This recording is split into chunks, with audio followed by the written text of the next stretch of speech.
क्या आप जानते हैं कि वो फल कौन सा था जो आदम और हवा ने खाया, जिसके खाने से मौत और श्राप उनके जीवन में आया? वो कौन सा फल था जिसे खाने के लिए शैतान ने हवा को उकसाया? ज्यादातर तस्वीरों में आदम और हवा को सेब यानी एप्पल खाते दिखाया जाता है, पर वो फल सेब नहीं था। बाइबल में कहीं भी उस फल के नाम के बारे में नहीं लिखा कि वो कौन सा फल था। परमेश्वर ने आदम और हवा को अदन की वाटिका में रखा था और परमेश्वर ने उन्हें आज्ञा दी थी कि तुम वाटिका के सब वृक्षों का फल खा सकते हो, पर भले और बुरे के ज्ञान के वृक्ष के फल को तुम कभी ना खाना। बाइबल में कहीं भी परमेश्वर ने डायरेक्टली उस फल के नाम के बारे में नहीं बताया। फिर जब शैतान हवा को भरमाता है तो वो भी उस फल का नाम नहीं लेता, और इसीलिए हमेशा से लोगों के दिलों में यही सवाल रहता है कि वो कौन सा फल होगा जो आदम और हवा ने खाया था। कुछ लोग बोलते हैं कि वो अंजीर का फल था, क्योंकि जब उन्होंने वो फल खाया तो उन्हें उसी समय पता चल गया कि वे नंगे हैं, और उस समय जो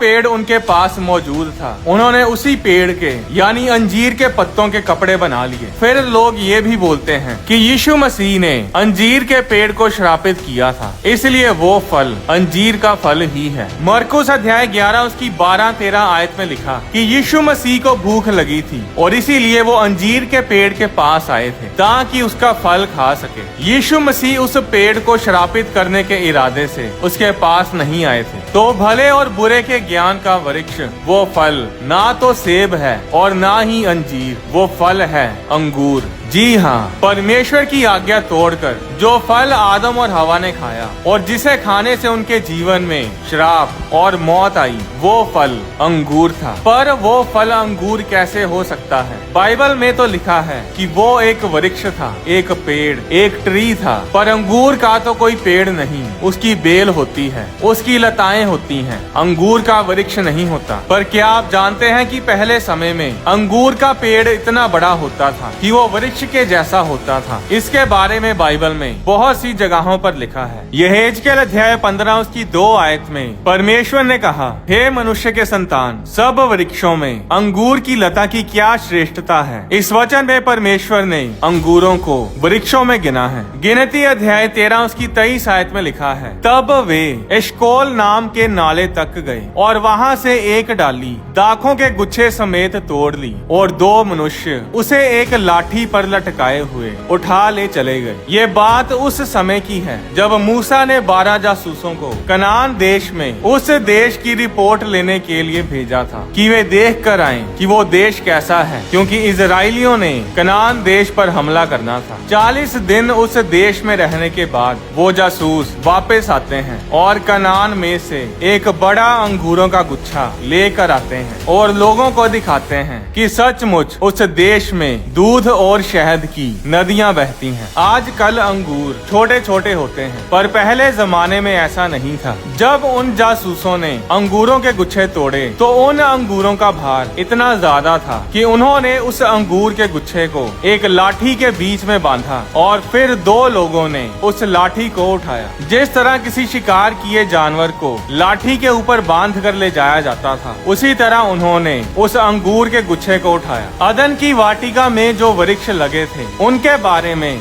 गिदोन के बेटे ने भी भविष्यवाणी की थी। तकरीबन सब लोग जानते हैं गिदोन के बारे में। गिदोन के दिनों में इजरायली लोग मूर्ति पूजा बहुत करते थे और इसीलिए परमेश्वर ने इजरायली लोगों को मिधानियों के हाथों में कर दिया। और फिर जब इजरायलियों ने परमेश्वर को पुकारा तो उस समय परमेश्वर गिदोन को चुनता है और गिदोन मिधानियों के साथ लड़ता है। गिदोन बाल देवता की सारी वेदियां और मूर्तियां तोड़ देता है और इस कारण लोग गिदोन को यरूबाल के नाम से पुकारने लगे और इस तरह गिदोन का दूसरा नाम यरूबाल पड़ गया। गिदोन की बहुत सी पत्नियां थी और उन पत्नियों से उसके 70 बेटे पैदा हुए। गिदोन की एक रखैल भी थी जो शेकेम नगर में रहती थी, उसके भी एक पुत्र हुआ और गिदोन ने उसका नाम अबीमेलेक रखा। अब कुछ समय बाद गिदोन पूरे बुढ़ापे में मर जाता है और इस बात का फायदा उसकी रखैल से जन्मा पुत्र अबीमेलेक उठाता है। वो अपने रिश्तेदारों के पास शेकेम नगर में जाकर उनसे कहता है कि तुम लोगों के लिए क्या भला है यह कि यरूबाल के 70 पुत्र यानी गिदोन के 70 पुत्र तुम पर राज्य करें, या या फिर मैं जो तुम्हारा ही खून हूँ तुम पर राज्य करूँ। और इस कारण शेकेम के लोगों ने सोचा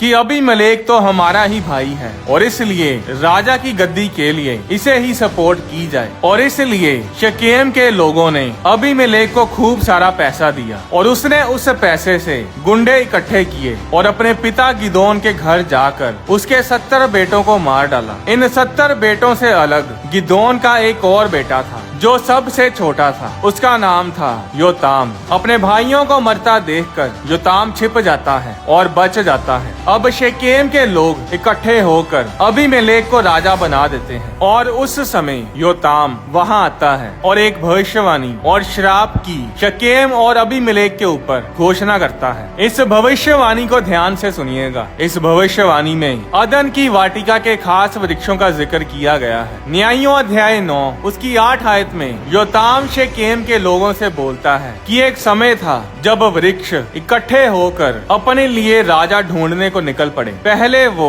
जैतून के पेड़ के पास गए और बोले कि हम पर राज्य कर, पर जैतून के पेड़ ने राजा बनने से मना कर दिया। फिर वे अंजीर के पेड़ के पास गए, उसने भी राजा बनने से मना किया। और फिर उन्होंने अंगूरों से यानी दाखलता से कहा तू आकर हम पर राज्य कर, पर दाखलता ने भी उन्हें मना कर दिया। फिर आखिर में उन्होंने झड़बेरी से कहा यानी कटीली झाड़ियों से कहा तू हम पर राज्य कर। न्यायों अध्याय 9 उसकी 15 आयत में कटीली झाड़ियों ने वृक्षों को जवाब दिया यदि तुम अपने ऊपर राजा होने को मेरा अभिषेक सच्चाई से करते हो तो आकर मेरी छाया में शरण लो, और नहीं तो कटीली झाड़ियों से आग निकलेगी जिससे लबानोन के देवदारू भी भस्म हो जाएंगे। फिर योताम शेकेम के लोगों को कहता है कि इसी तरह अब यदि तुम लोगों ने सच्चाई और खराई से अबीमेलेक को राजा बनाया है और यरूबाल यानी गिदोन और गिदोन के घराने से भलाई की है तो अच्छी बात है। तो फिर तुम लोग अबीमेलेक के कारण आनंद करो, एंजॉय करो। पर अगर तुमने गिदोन के घराने के साथ बुराई की है और गलत तरीके से अबीमेलेक को राजा बनाया है तो फिर अबीमेलेक से ऐसी आग निकले जिससे शकेम के मनुष्य और बेत मिलो भस्म हो जाएं। और फिर शकेम के मनुष्यों और बेत मिलो से ऐसी आग निकले जिससे अबीमेलेक भस्म हो जाए। यानी योताम ने भविष्यवाणी की कि अगर तुम लोगों ने बुराई की है तो शकेम के लोग और अबीमेलेक एक दूसरे को नाश कर देंगे। अगर आप इस पूरे अध्याय को पढ़ें तो जैसा योताम ने भविष्यवाणी दी थी, जो श्राप उसने दिया था, सब कुछ वैसा ही हुआ। अबीमेलेक के राज्य के 3 साल बाद परमेश्वर अबीमेलेक और शकेम के लोगों के बीच में एक दुष्ट आत्मा को भेजता है और इस कारण शकेम के लोग अबीमेलेक से विश्वासघात करने लगे और अंत में शकेम के लोग और अबीमेलेक एक दूसरे को खत्म कर देते हैं और योताम की दी गई भविष्यवाणी पूरी होती है। योताम ने जो कुछ भी बोला था वो उसने भविष्यवाणी की आत्मा के प्रभाव में बोला था। क्या आप जानते हैं कि जिन 4 वृक्षों का जिक्र योताम ने किया वे सब वृक्ष अदन की वाटिका में थे। इन 4 वृक्षों के बारे में हमें उत्पत्ति की पुस्तक में पता चलता है। पहला था भले और बुरे के ज्ञान का वृक्ष जिससे आदम और हवा ने फल को खाया था। दूसरा था अंजीर का वृक्ष जिसके पत्तों को जोड़ जोड़ कर आदम और हवा ने कपड़े बना लिए थे। तीसरा था जीवन का वृक्ष जिसकी रखवाली के लिए परमेश्वर ने स्वर्गदूतों को ठहराया था। और चौथा है कटीली झाड़ियाँ जिसके बारे में उत्पत्ति अध्याय 3 उसकी 18 आयत में लिखा है। न्यायों अध्याय 9 में योताम 4 वृक्षों की बात करता है और वही 4 वृक्ष उत्पत्ति की पुस्तक में सबसे महत्वपूर्ण वृक्ष थे जिनका जिक्र परमेश्वर ने खुद किया था। न्यायों अध्याय 9 में 4 वृक्ष हैं जो है जैतून, अंगूर, अंजीर और कटीली झाड़ियाँ। और उत्पत्ति की पुस्तक में भी अदन की वाटिका में 4 ही महत्वपूर्ण वृक्ष हैं जो है भले और बुरे के ज्ञान का वृक्ष, जीवन का वृक्ष, अंजीर का वृक्ष और कटीली झाड़ियाँ। परमेश्वर ने अदन की वाटिका के सेंटर में 2 वृक्ष लगाए थे जो कि बहुत ही स्पेशल थे। अब वो 2 वृक्ष अंजीर का वृक्ष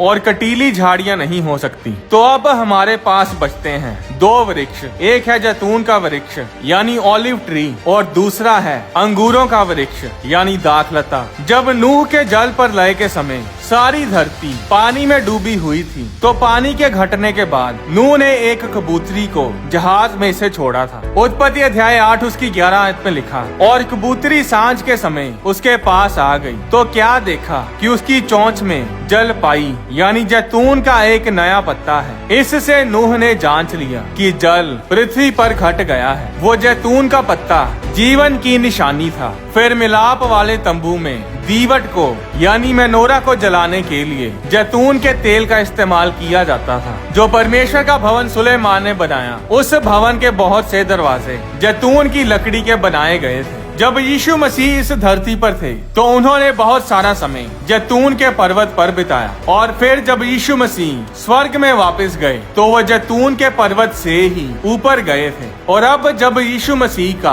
दूसरा आगमन होगा तब भी यीशु मसीह जैतून के पर्वत पर ही आएंगे। पुराने समय में प्रोफेट्स, परमेश्वर के नबी, अपने साथ जैतून का तेल रखते थे, और जब भी कोई राजा या कोई जन परमेश्वर की ओर से चुना जाता था तो उन्हें जैतून के तेल के साथ अनॉइंट यानी मसा किया जाता था। इस तरह बाइबल की आयतों से हमें पता चलता है कि जैतून का वृक्ष जीवन को दर्शाता है। जो वृक्ष अदन की वाटिका के बीच में लगा था, जिसे जीवन का वृक्ष बोला जाता था, वो जैतून के वृक्ष का ही एक अलौकिक रूप था, एक सुपर नेचुरल वर्जन था। तो अब हमारे पास भले और बुरे के ज्ञान के वृक्ष के लिए एक ही वृक्ष बचता है, और वो है अंगूरों का वृक्ष यानी दाखलता। क्या आप जानते हैं कि बाइबल में बहुत सी जगहों पर अंगूरों को खाना मना किया हुआ था। जब सैमसन पैदा होने वाला था तो परमेश्वर के स्वर्गदूत ने सैमसन की माता को दर्शन देकर बोला था कि वह ना तो अंगूर खाएगी और ना ही अंगूरों से बनी कोई चीज खाएगी। सैमसन को भी